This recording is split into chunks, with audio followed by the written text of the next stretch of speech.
हाला ऐं न्यूज़ाबाद पुलिस पारां हिकु नींगर समेत 3 हथियारबंद गिरफ़्तार करण हथियार हथकरण जी दावा कई वई आहे।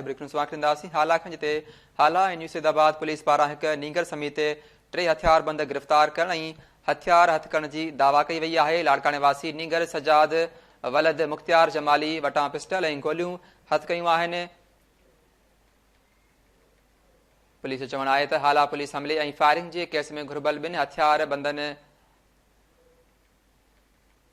खे गिरफ़्तार करे वरितो आहे, जॾहिं त हिकु नींगर समेत 3 हथियारबंद गिरफ़्तार करण ऐं हथियार हथकरण जी दावा पिणु कई आहे। पुलिस मूजिबि लाड़काणे वासी नींगर सजाद वलद मुख़्तियार जमाली वटां पिस्टल ऐं गोलियूं हथ कयूं आहिनि।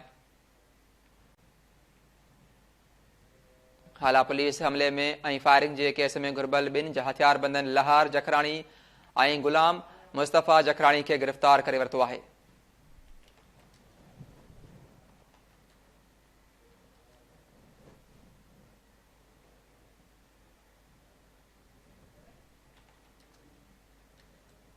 नाज़रीन, हाला ऐं न्यूज़ाबाद पुलिस पारां हिकु नींगर समेत 3 हथियारबंद गिरफ़्तार करण ऐं हथियार हथकरण जी दावा कई वई आहे। पुलिस मूजिबि लाड़काणे वासी नींगर सजाद वलद मुख़्तियार जमाली वटां पिस्टल ऐं गोलियूं हथ कयूं आहिनि।